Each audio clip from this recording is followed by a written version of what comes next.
Hey, it's Jamie, and welcome to a selects edition of Eventual Millionaire. This is where we go back and find the best of the best, the ones that you loved from the past 6-7 years. We've been doing this a long time, and there's some amazing interviews with amazing guests that you have not seen yet. So we are bringing them back. It is the selects edition. Let us know what you think, and I hope you enjoy. Potent advice and inspiration from real self-made millionaires. Welcome to the Eventual Millionaire with your host, Jamie Masters.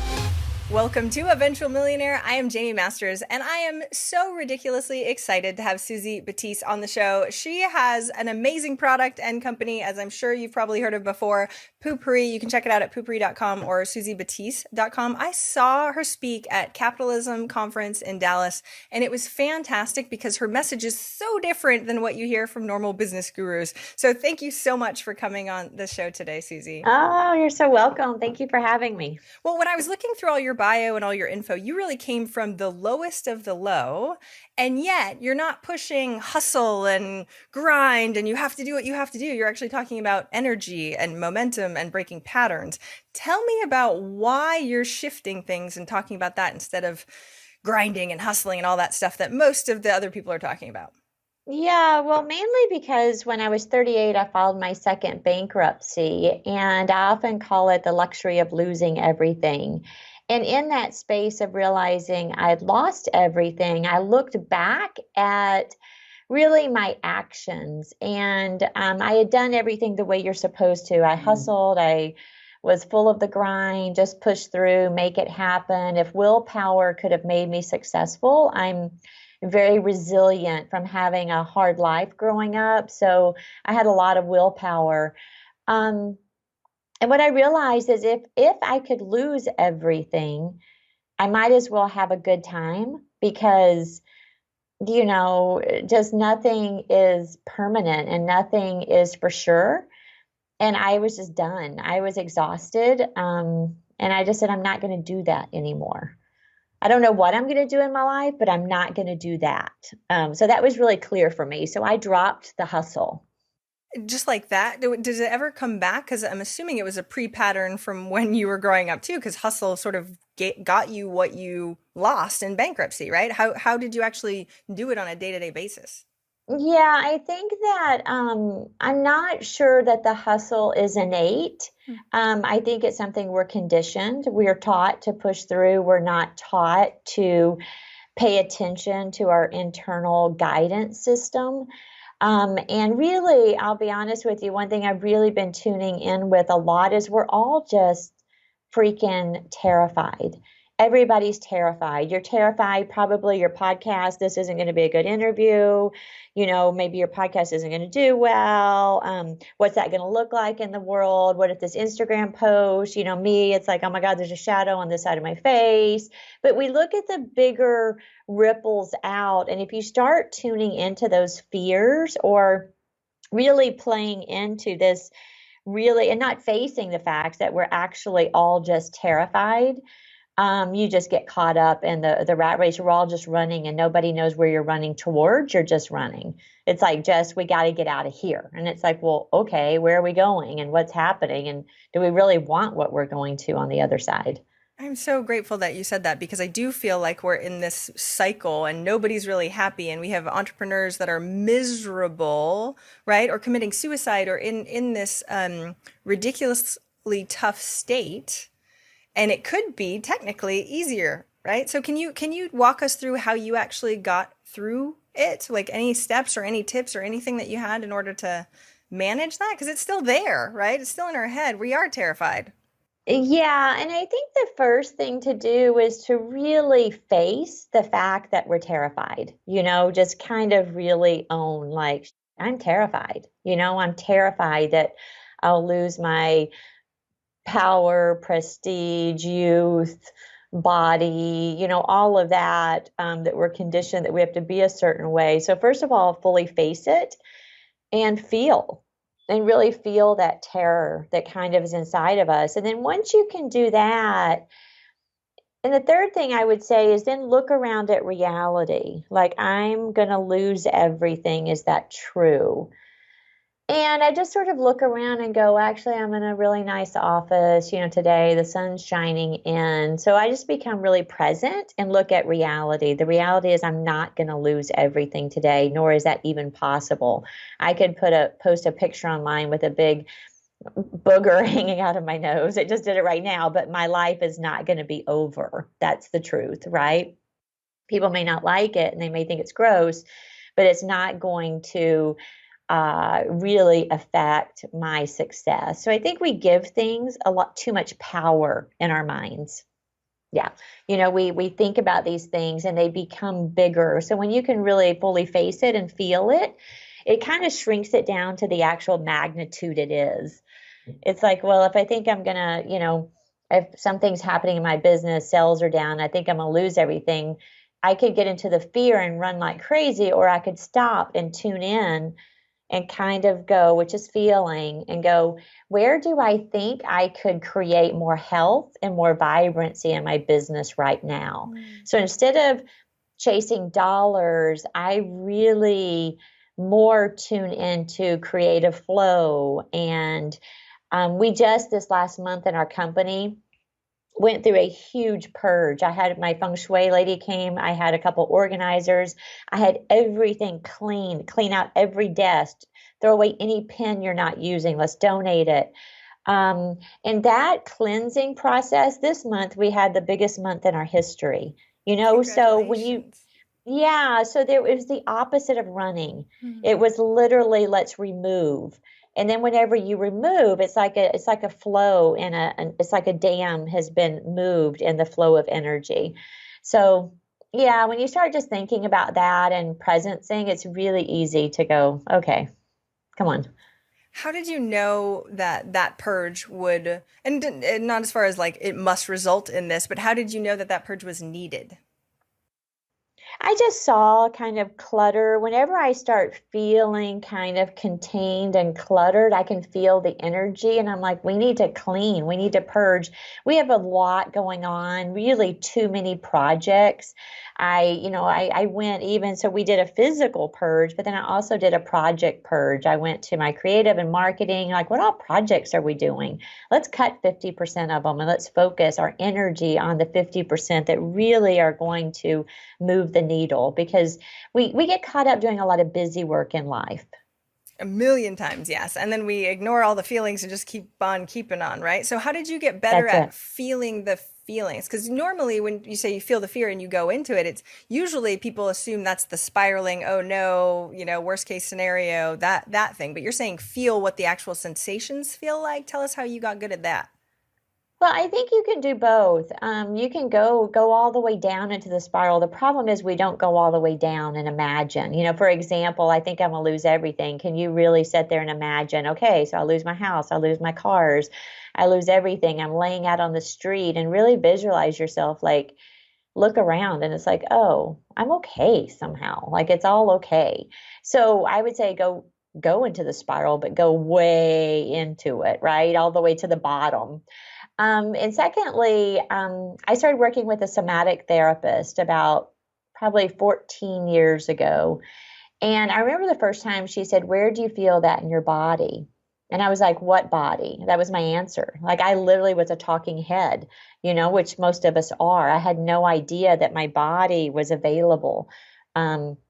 So I started, because that's what happens when we are in trauma or when we're terrified. We always go to our head. It's actually a fear strategy. It's a survival mechanism because we're ready to flee, right? And that keeps that mind going. So a couple of things. I started doing somatic therapy. I started meditating and realizing that I am not my thoughts. I can separate from those thoughts. So those two things, and then I've done a ton of plant medicines and other things, over the 15 years. It's a constant journey. Okay, so I want to dive really deep into this because I've done many of these things also. And I had the Good. exact same feeling as you. I was an engineer for a long time, and I was like, feelings are dumb. Like, just so you know, we're computers and feelings are dumb. So I've had to realize that is not true, and that feeling them, especially because they are so uncomfortable, is not a bad thing, right? So coming from there and dealing with, and I meditate every day too now, but I feel like you have a depth at which you're able to do it more often cognizantly, right? Because it's almost a pattern that you've created as a habit on purpose. So what Yeah. led you to all that? Is it just a constant like, and then I do Aya, and then I do this, and then I do, is it like a constant? So it's really funny. My sister is now on this path, and I remember her in the past. She said, "You're always seeking. I wish you would stop seeking, and I wish you would be satisfied." And I just always had a head tilt with that. What I've realized is I'm an explorer. And especially when I regain parts of myself, I'm super interested in that exploration. Um, so for me, this is a practice. It's a way of life. It's not something I do for self-care. It is literally my goal is to reach my highest evolution within this lifetime. It's not to be the richest person, right? It's to, if I am talking rich, I'm not talking material wealth. So like the eventual millionaire, we can become a millionaire internally. I actually in my 4-year sabbatical from my bankruptcy until I came up with the idea for Poopery, I found bliss and happiness within myself for the first time in my life. So I didn't need money to prove who I was or prove that I could be happy. Then I started my business. So I always had that point of reference.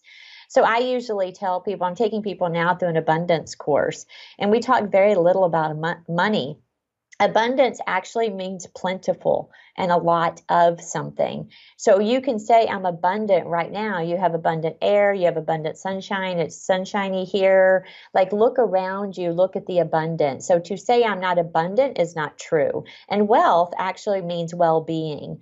And currency actually means flow of energy from person to person. So when you look at these terms that we all think mean something important, if you just take abundance, currency, and wealth, those three together are basically the flow of energy for your well-being, and it's plenty of it. I love all of this. Okay, so when we're talking about what we do on a day-to-day action-oriented type thing in your business, because it's one thing to be like, oh, I can focus on the abundance and what I already have personally, but when you're actually already in your business, and do you Mm-hmm. give up the money and you go after impact, or do you go after the spiritual side and you want to feel whole without the money first? Like, I feel like, what do we focus on when you actually already have your business right now? Well, money's never going to get you anything other than a little bit more ease, possibly. So stop chasing that. Just stop it. Because you're never, ever, ever going to stop chasing it. And you're going to be on this perpetual, Peloton that doesn't ever turn off. You're just going to keep running. Um, so stop that and start looking at your internal state. What I always say is that your internal world actually manifests in your external world. Abundance is our nature, it's our birthright. And if you can focus on your internal state and that state of being into removing anything that's keeping you from being afraid, right? Or that's making you afraid. Right. So start removing that. And when you start removing it, you become stronger within yourself. You become more intuitive and you're able to navigate the business. So when some scary business thing happens, and I still get scared, this is a practice. Okay. I lost millions of dollars last year on an auto unit. And it was this big story that competition was coming out and they were going to do one. So we were in this big race, and not just the money, we lost a lot of time and energy. So I was able to, and I generally do it, and it's like a yoga pose. One day it's perfect and the next day I can't even get my balance. So I don't want to tell you that I am the master of this. Mastery has sharp edges and it takes a very fine tunement and precision. But I definitely know how to flow with my business. So I would be diligent and vigilant about removing anything that is keeping you out of being in tune with yourself, because you are the only person that knows. If you created the business, you're the best, you're the expert, right? And you're going to know more than anybody which way it needs to move. So when competition comes out, like this big scary voice, which I've seen, like in what I love about plant medicines are that it's like training ground for life, Yes, right? it It's is. no different than this scary monster that's in that you're facing within your subconscious mind, you're able to kind of go, yeah, wow, I feel scared. Competition's coming. I could lose everything. And when you can recenter and make decisions from that place, it's a lot stronger decision rather than, oh my God, everybody buckle down, competition's coming, let's all run. And everybody's running. And it's like, it creates a lot of chaos, and that energy doesn't actually result in very much, in my experience. I prefer being in creative flow. I prefer us holding our grounds, doubling down on what we do really well, which is our creativity. We're not trying to be like anyone else. So I've gone through a lot of things in my past, but trying to, oh, this is what you're supposed to do when you're in mass. And then going, no, that's not it. That's not our unique expression. Our unique expression is our creativity. Let's double down on this, right? So many pieces to explore in regards to what you just said. So one thing I wanted to say also is Eventual Millionaire. The reason why I created it too is it's life first and then money, because I chased money and was unhappy for a long period of time. And so when we can really work on the life and the joy first, the money will be way more fun. Also, just as a side note, because entrepreneurs, I do feel like chase things constantly and are never satisfied, which is, I think, a gift in so many ways. And what I so appreciate you saying is that you're somebody that has a $500+ million company and can say going based on intuition is more important than what Joe Schmo, the strategist that says this is the way you do it.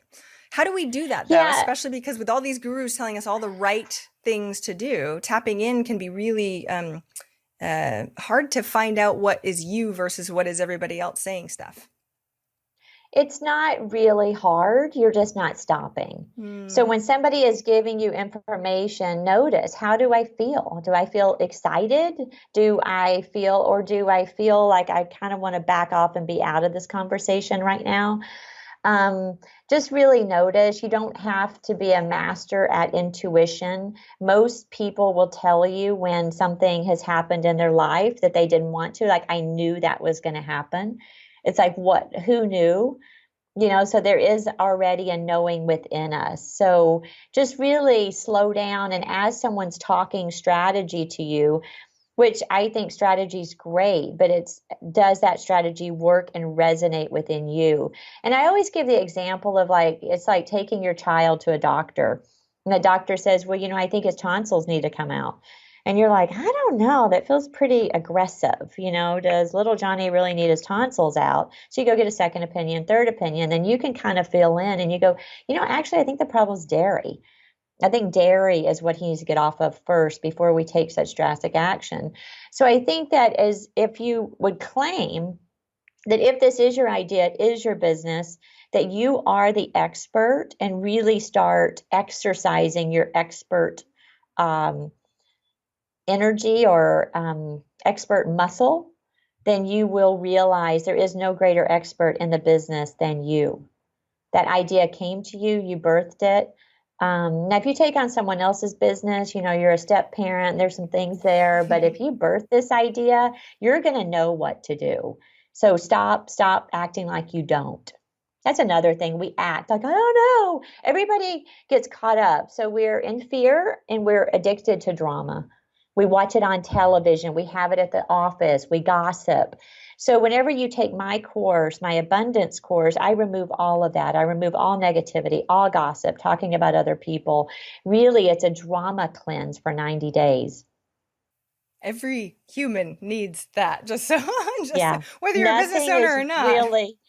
Nothing is really that dramatic other than, if you are having a heart attack right now, that's something to really pay attention to. But if you think back over the past year, I mean, it's like, what do you even remember that was so really dramatic that you remember right now? I can't think of anything. In the moment, it felt really dramatic. It could have, but right now it's like, so yeah, I think get rid of the drama addiction. Why do you think we're so attached to that then too? Especially because it feels so real and we're like, oh, it feels real in the moment. Well, it's adrenaline. So, you got adrenaline versus feeling. Adrenaline is that hype, go, go, go. Let's run, run, run. That's all adrenaline. And we are a society that runs off of adrenaline. Let's just drink more Red Bull. Let's do, more, more, more, more, fit more in. And I'm actually leaning the opposite where I want to do less. I want to do less and less and less. I only work probably 20 hours a week in my office. The rest is a lot of self-care, and I know how to navigate and lead this company, and I can do that within those 20 hours. It doesn't, I'm very potent with my energy. I don't get into drama. A drama spiral is really a waste of time. And when time is my greatest asset, I look at protecting that. And I often say, what if energy were the new currency? What if your energetic state and your company's energetic state were what you value most over anything that is financial? So, what I adore about what you're saying right now is this is one of the reasons why I started Eventual Millionaire, because I was a mom of small children and only had 20 hours a week. And I was like, do we really have to hustle as hard as we are told in order to achieve these big things that we want to achieve? So, I adore, and I always look for more females to be on the show, especially ones that really have their own energy and alignment, because and have made so much. I feel like there's a lot of people that have not made a lot but have alignment and can tell us about that. But it's very different for a business owner to hear somebody go, and by the way, my company does extremely well, and I use the exact same tactics, techniques, and intuition to be able to lead, which is eye-opening for everybody. I do. Yeah, 100%. You will always hear in our executive meetings, you'll always hear, I respect when somebody says something doesn't feel right. My next words are, tell me more. Like, what are you sensing right now? Because it's not just me, it's our entire company. So I've really taught by example our leadership board to really tune into themselves and see, like, does this feel good? Because what we know is a campaign can work and it cannot work. You don't know. There's so many variables, and our litmus test is it transformational? Is it innovative, and does it break patterns? That's kind of the three things we're into here in our company. If it does all that, then we consider it a win, right? It's like, yeah, we had a great time. We broke some patterns, we transformed some, and we innovated. That feels really good. Anything else is just boring. So how do you have metrics around that? That's amazing. But companies typically run on You metrics. So how does that you usually don't, go? you don't. And it's so crazy. I just built a 30-foot wide, 30-foot tall inflatable poo emoji. And we're taking on tour, and the inside is a whole audio visual experience for letting your shit go. And one of my friends is one of the top supply chain people in the world. I was just with him last week, and he is, what's the ROI? And I just looked at him like he had four heads, like, ROI? What do you mean? And he goes, what's the ROI? And I'm like, it's awesome. And we're going to have a great time. And he's Yeah. like, well, how do you justify? Because it's probably, I think probably $800,000 we'll have in it, not counting the tour. So we'll probably have $1.5 million in it. And I'm like, we're changing lives, we're transforming people. So for us, the ROI is this litmus test. It's transformative, it's innovative, and it's pattern breaking. How did you get That's so our that's clear our on art. those? How did you go, this is it? Well, basically, one of the things that I always tell people to do is that a brand is a living dynamic organism. Okay, a company is a living dynamic organism. When you look at what a corporation is legally, it is an entity. The government and taxes actually tax it as a person, as a being. We don't treat it as such. So the first thing I would do is start writing out, like, Poopery has a whole thing. Like, here's Poopery, here's who she is, here's what she does. We do that for our consumers we're trying to reach. We do it exactly opposite. We do it, who is Poopery? What does she want to be in the world? What's her unique expressions? What's her tone of voice? She's beautiful and prissy, yet talks like a sailor. And so whenever we start writing all that down, we start seeing, oh, she's only interested in transforming, right? So it's transformative and innovative. And we like to break patterns. We're pattern disrupt. We use it before instead of after. So we just sort of went really into the brand, and then you can start seeing the themes, and you can boil it down. And it takes some time, but that's the best way to focus. Don't worry about who your consumer is. Yeah, That's because Steve Jobs talking, right? I mean, that's the whole point of if you really do want to be innovative, that we're not supposed to be listening to all the chatterboxes of what you're supposed to do anyway. But it's scary trying to do that. well, you're always going to be scared. Remember, we live on fear. So what would you rather be scared doing? Making Right? huge poop emojis and having Yeah. fun. I mean, why And then wouldn't you? exactly. And I mean, our whole company is like so excited. It's amazing. Like I cried the first time I went in and saw it. And several members of our teams are crying. And that to me is a win. Okay. If I can have these, we're doing, I think 20 cities across the US in Q4. And if we can make an impact in those cities within those people, then we've won. I Yeah. love you. You're amazing. So, how did you get so sensitive though? Because especially on the journey, you've been doing this for many, many years. I feel like I'm getting better with my sensitivity, but even the slowing down and the listening to intuition, sometimes I just sit there and go, I got nothing. I can't tap in like I want to. And I know not to make decisions from when I'm unaligned typically, and that's hard sometimes too. But how did you get more sensitive to feeling so that way when you're interacting with other people? Because I have issues when I interact with other people. I feel like, oh, I'm all in on their vision. This is great. And then I have to go back later and figure out what the heck I thought about it. Does that make sense? Yeah. Again, I think that's slowing down and Mm. I'm learning, I'm learning that. I'm a very fast person. But I'm learning to slow down and go, what am I really feeling right now? I think if all of us just slowed down by 20%, it'd be amazing what would happen in our life. Just kind of just slow down. Okay, let's see what's really going on. We can get deeper that way. But the sensitivity, I have weekly therapy sessions. I do EMDR on a constant basis.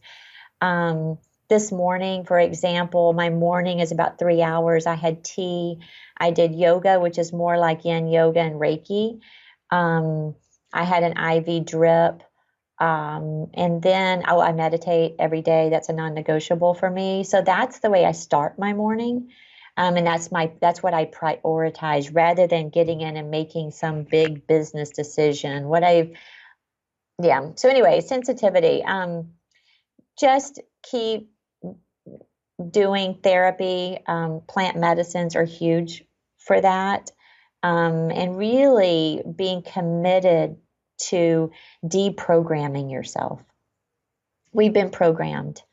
And when you start noticing your programming and your conditioning, you can start deconditioning yourself, kind of like unconditioning. I guess that's probably the word. But you can start saying, wow, I noticed just this week, I was telling some of my team on the way here today, I said, one of my triggers is when I feel time pressure. I notice I get very flustered, right? It's like, what is that? And when somebody's like, they don't alert me and they're like, oh my God, you have 5 minutes. I'm like, that's pressure for me. So what I want to do is I'm going to go into therapy and EMDR and see what's that about.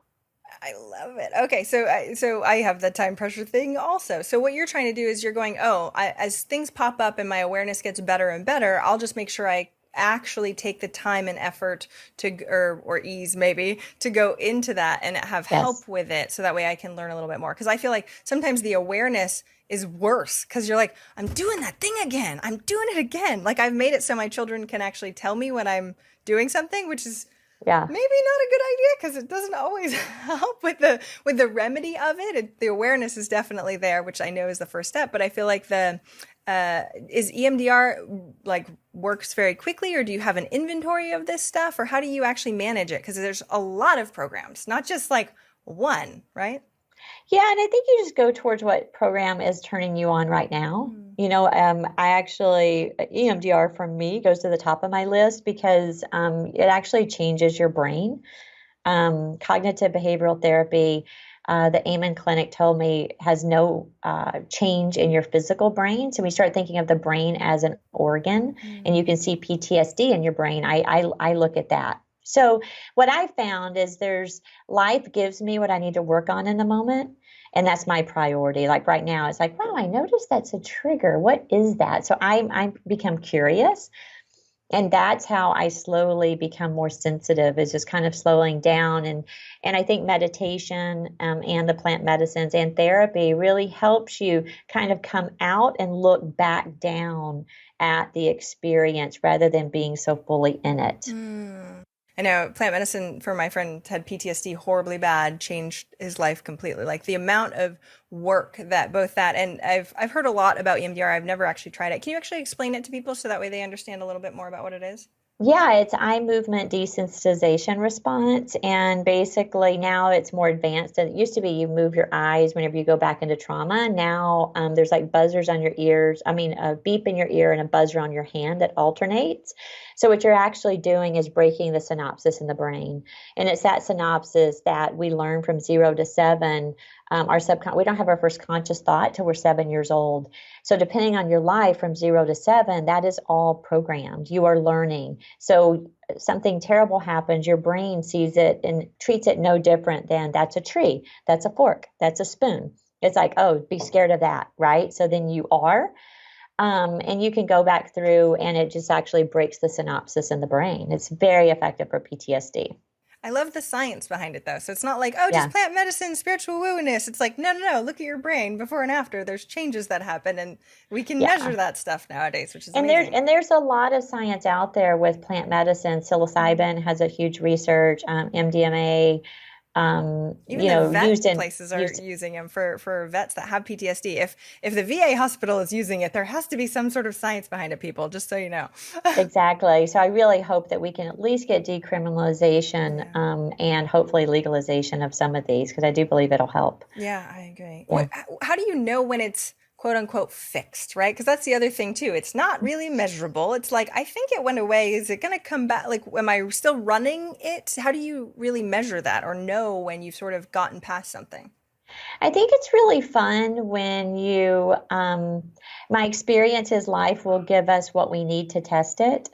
I remember I had done EMDR on I'm Not Good, and it really came from some old religious programming. Um, and someone had, the next day afterwards, my assistant came and said, "Oh, someone's not going to come and you do this." And she said that you're not good. And what I realized, I felt such joy and delight hearing those words. There was no reaction in my body. There was no tension. It was like, wow, I'm really glad she's honoring that she's not resonant, and tell her she just gave me a huge gift by sharing those exact words. So my experience is life will show us exactly, and you can see if there's still a trigger, right? See, and that's the point.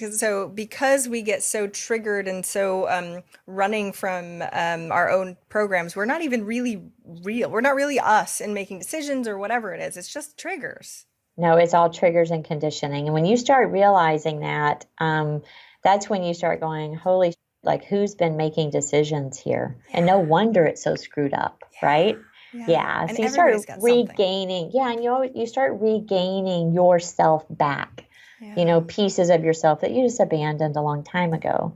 See, one of the Yeah. exercises I have clients do is I go, okay, if we're stuck, especially in a state with your own brain and who knows what's in there, right? Can you imagine you being someone else, like a millionaire that I've interviewed in that exact position? They wouldn't have all the second. They'd be like, okay, I'm just going to go do this, right? Without the triggers, without the feelings, without the reactions, because they've either done it before or whatever the reasons are. So if Yeah. that's the case and it's all stuck in our head, it's not the industry, it's not the conditions, it's not the outside space, then it's something internally that we're working on. So I so appreciate having you tell the story of the before and after, because I don't think people, especially in business, even understand that it's possible to go, that is a trigger of mine, and I can actually get rid of it so it doesn't actually make decisions for me or against Yeah. me in some ways, right?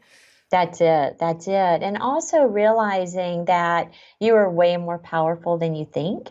We've given up and we were, again, going back to conditioning, but we were conditioned, the parent, the teacher, the politician, everybody knows what we should be doing. And so we didn't get those skills kind of honed into us. Children now are that way. I love the way parenting is happening now. It's more, what do you want to do? Oh, they don't like it. That's great, because I believe that we're raising a more intuitive culture. I mean, in the communities I've seen, I'm not saying in mass communities, there's still a lot of programming going on, but I believe that people are honoring that more. Because here's the deal.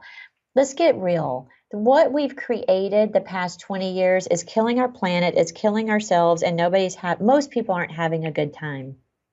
Which is why are we on this earth anyway, if everybody's just miserable the entire time? This is silly. That's it. Like, Yeah. it's not worth it. I got to see both my parents die living unfulfilled lives.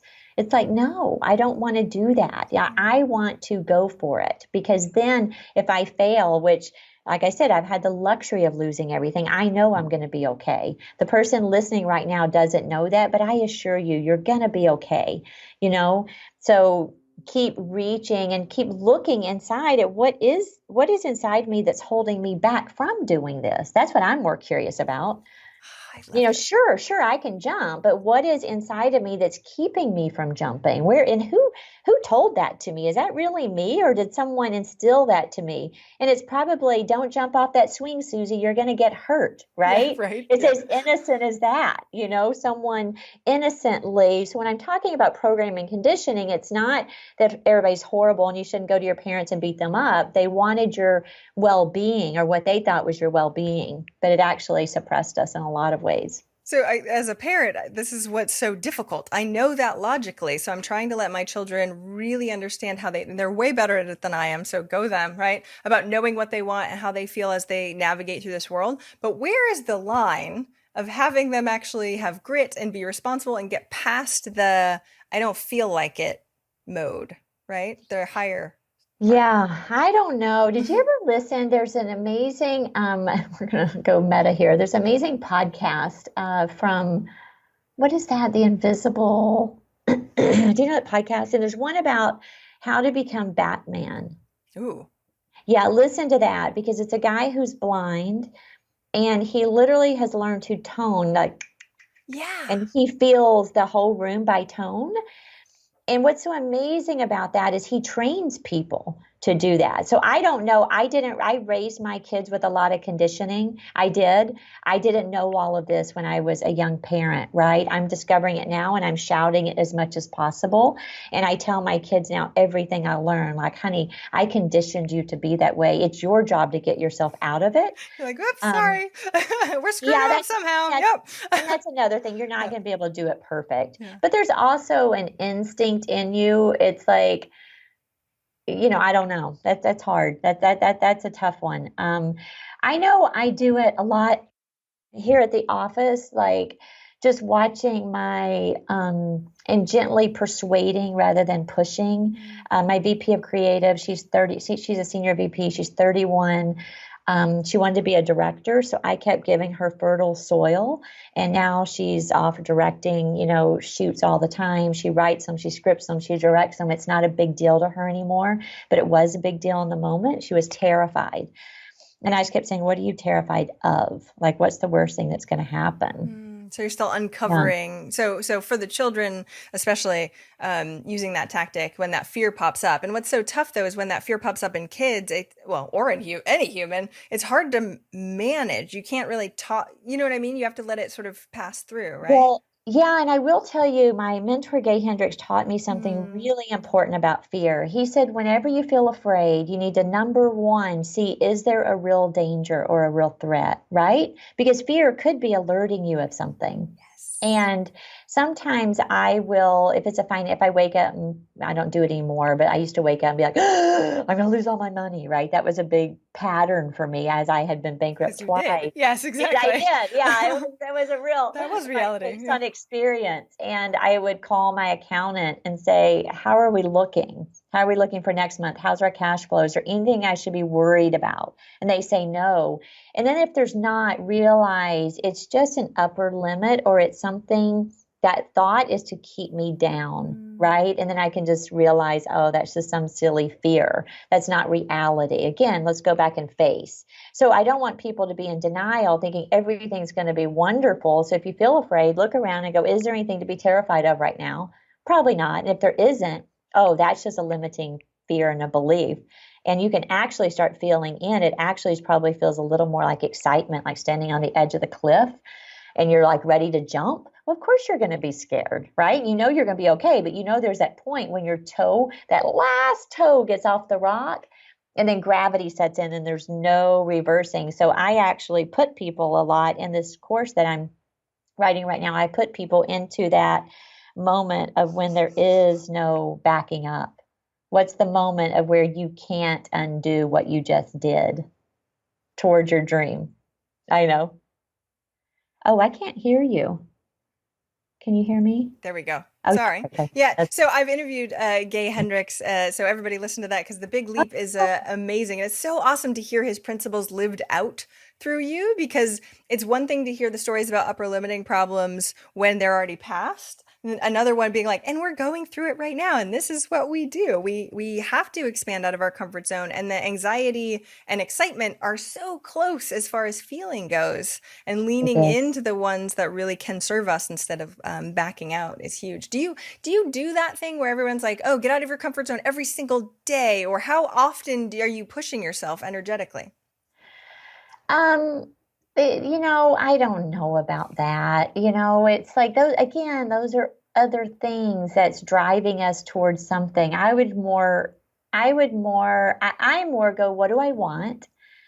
And then what action step can I take that's easiest, that's around me within my current environment? Hmm. So not what is, for example, if you want to be a speaker, like, okay, what's the action step you can do right now in this moment? Oh, hold on, Toastmasters is here. That just pops in. The idea is going to pop in. Okay, do that. And then you go Toastmasters and you go, that's not it. Okay, then what is it? Mm. Oh, hold on, there's a talk. And what happens is the universe will provide something for you once you start the action. What happens, the reason people sit around and listen, I think, to The Secret and Abraham Hicks, is not that those principles don't work. It's just that we never start moving towards. So when you even start moving towards, and it doesn't have to be that big, scary leap either. It can be literally little baby, tiny, minute steps. And then you will start getting braver and braver and braver as you go. So how do you deal with right mentality or perfectionism, right? Because it's like, oh, Toastmasters, okay, but that wasn't it. So now I'm not sure, right? And you second guess and you sort of go, what's the Oh, right way, right? so Gay also has taught me there's zero intrinsic value in beating yourself up.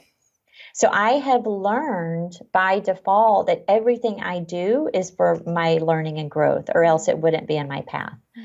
And I really know that. Like, I know it. So I can be in the middle of a really hard experience, and there's a knowing within my being that goes, something really good's going to come of this.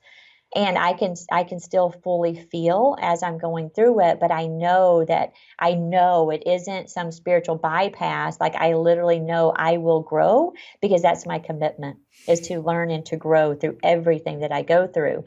So again, it's like, oh, that wasn't it. Great, I have more information now. Okay, what do I want to do? Oh, I wasn't as clear. Okay, great, this is what I want. Now I can start moving towards that. And there is no, you can get through all those cliches, the road to success is a long, windy path. But what happens is people think, I want this point, and then they run so hard towards that point, like I did when I was 38, to realize, like, what have I been doing? And I missed the entire journey. So for me, and it's probably my age, I just turned 55. I vowed to Gay last week, I get a little weepy. I said, I will never miss another sunset. So literally last night I was getting a massage and the sun's coming through the window, and I just sat and I started thinking about just transitions that we forget. We jump from one thing to another and we don't slow down enough to go. There's this beautiful transition time in between things, right? Yes. And no, and I Yeah. don't give myself enough time. It's actually a thing that I've been working on lately, because you go from, now I'm in business mode, I have to do these things, and I'm like this, and then I go to kid mode and I'm like, I don't even, you didn't take a breath, like, so now I've been trying to meditate for 10 minutes in between, just to like recalibrate myself to know Yeah. what that next thing is. But it's I think constant. It's constant trying things. it's constant, and the world's going to tempt you and it's going to lure you. That's what happens. And you keep going back. Life is a meditation, right? It's like, that's what it is. Is that going to get my focus and distract me away, or can I pull back and really center and focus on what I want, what feels good? And my experience is, no matter how hellacious the experience is in the moment, always when I come out of it, I have reaped something and I am better than before I went into it. Mm. That's what I 100% know, because that's my commitment. That's my path.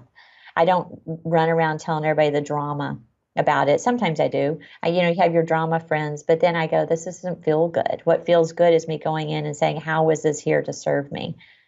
That makes everything easier though, because even if the shit hits the fan and you're like, oh, but that was worth it, feel better now, right? Then it makes Yeah. everything, no matter what is coming at you, be okay, Well, which because again you're is a always, practice. it's a practice and you're always growing. Hmm. So it's like it doesn't matter. Growth is what I want. So I'm growing. It's like, okay, good. Job well done, Suzy.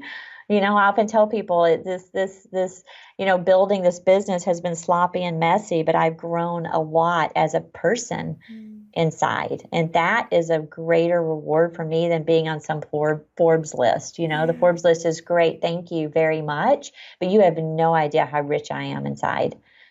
That measurement and just the permission to go, yes, metrics are great and then can definitely let you know if something is actually going wrong so you can take action if you need to. Yes. But what's more important is the internal growth. And I know I'm a overachiever, growth oriented type entrepreneur, and it's tough when you can't measure it.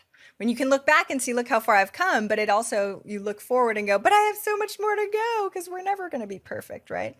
And again, you might want to reframe that. Are you an overachiever or are you a visionary? And visionaries, I used to call myself perfectionist overachiever, and now I'm a visionary with impeccable style and integrity, right? Oh, And that's the truth. It that's doesn't sexier matter. too. Well, yeah, it's like, okay, we're going to go there, but Yeah. how we get there is equally as important as us getting Yeah. there, It's the whole right? point of Eventual Millionaire. It's about the journey. And as cliche as that is, it's freaking true, right? Otherwise, why live?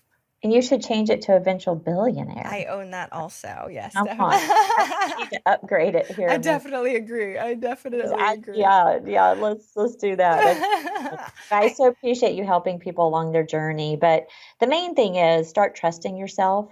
Start trusting that you do know more than you know. You got yourself here. You are you are the expert. No one else can tell you. You can get advice all day long. Keep tuning into yourself, seeing if that makes sense to you. Does it feel good to you? Can you lay your head down at night going, that was a good day? I'm proud of myself. I'm proud of what I did. Even if it was sloppy or messy, did I take action to change those triggers or those behaviors? And if I did, that's a damn good day. Right? And Totally if you different keep measuring doing stick. that, then eventually you're gonna be on the Forbes list. You're gonna be like, how'd that happen?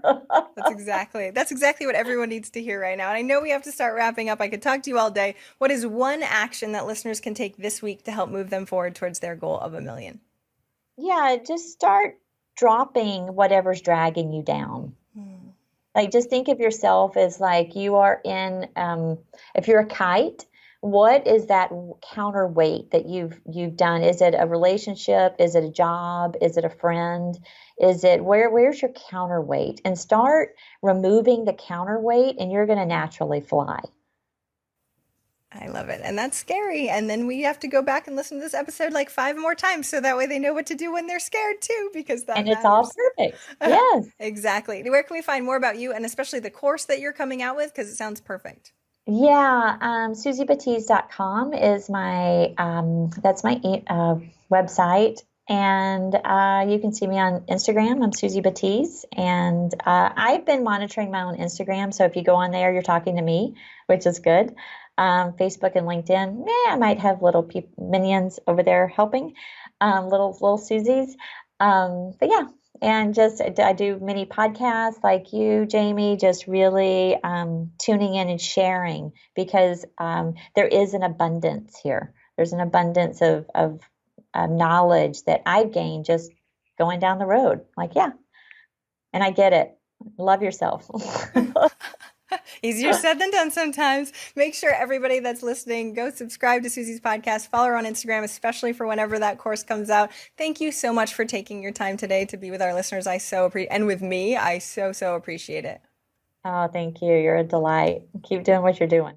Thank you for listening and investing in yourself with your time. I so appreciate it. And if you enjoyed this episode, I would be forever grateful if you would be willing to leave a rating or review in whatever app you use for your podcast. I know that's what really bumps it up in the rankings. And I would so appreciate your time, especially if you've been a long time listener. But of course, if you like this episode and you're brand new, thank you for being here too. Have an amazing, amazing day.